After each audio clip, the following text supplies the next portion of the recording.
been spending way too much time inside my own head. Hey, I'm gonna show you, this video is on a PTO air valve.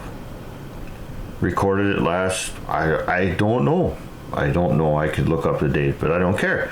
All I know is last year I had a lot of videos in the works, and like I said in my one video, blah blah blah, I didn't get a lot of them published, and so what I'm doing is using them as stock footage now.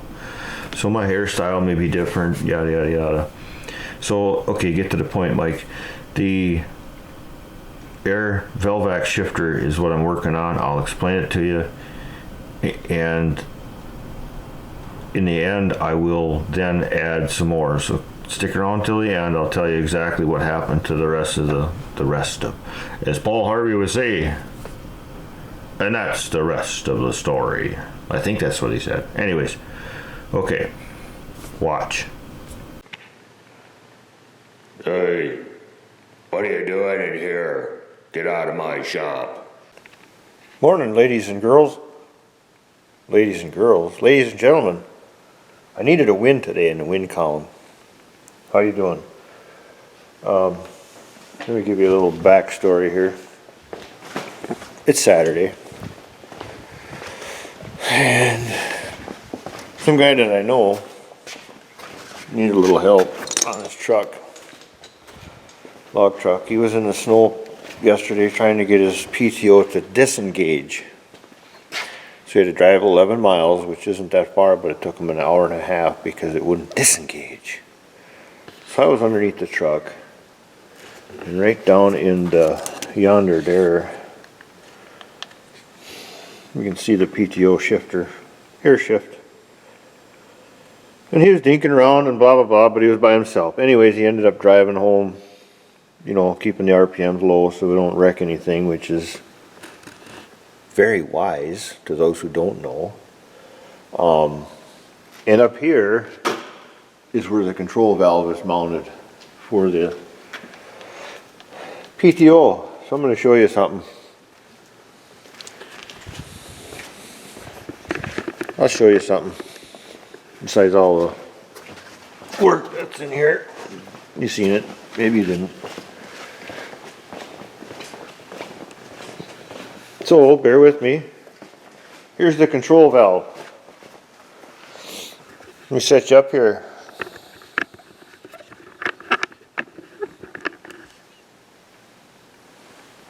So if you look at it, I just got to sit there because I don't like viceroying them.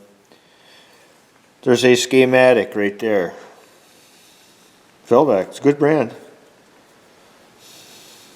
Blah, blah, blah, in, out, directional.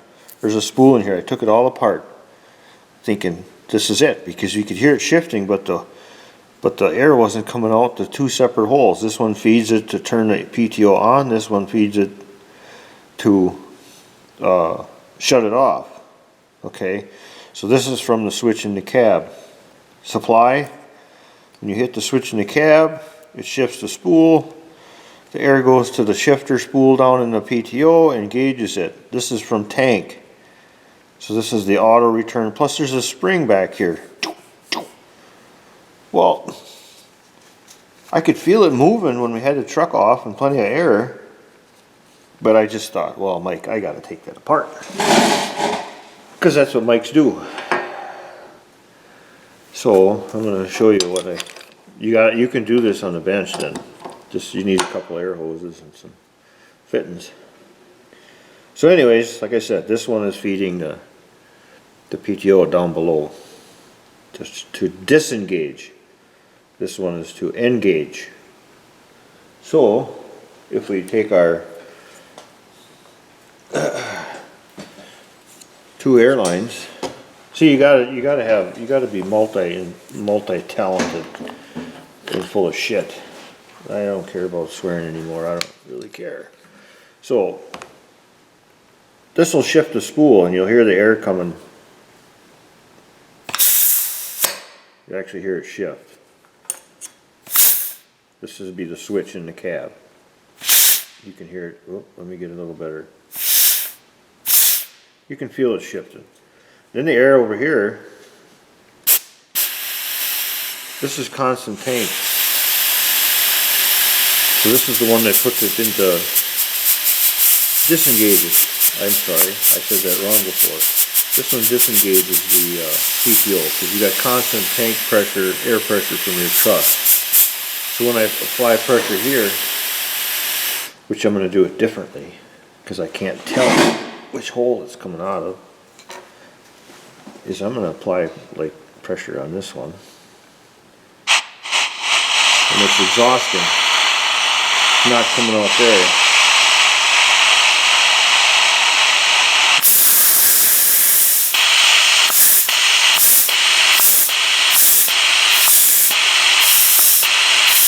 You can hear the difference. So it's shifting now. Otherwise it was exhausting like it's supposed to. Like when this one kicks in, it's supposed to exhaust. So at any rate, here's what the moral of the story is. You gotta have a lot of airlines. When I was in here, I took these, what do you call these? These exhaust ports. All it is a screen. I don't know how they make them. They're cool as whatnot. But I took these two screens out, I took the spool out, put a little splash of lube on there, cleaned them all up, got all the black crud, I don't know, out of there. And what, lo and behold, did I find? Which I had trouble getting the spool out. And the spool is just an aluminum spool with 4 O-rings on it. 2 different sizes that shifts back and forth, and there's a spring return back here. So, this is what I find. How in the hell and where did that come from? This truck has got a closed system, obviously, air system.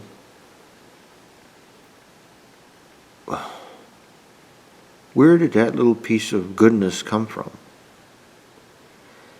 And I saw little marks on the spool, so I had out my little bitty fine file, and I cleaned them up, and I couldn't, on the spool, being it's aluminum, I thought, well, geez, you know, that's odd. There's scars on it, and there shouldn't be because nobody's ever been in there. You can tell by the dope on the stuff, you know, it's factory sealant. And I thought, well, I'm going to keep taking it apart because I have to. It's just my way. And lo and behold, like I said,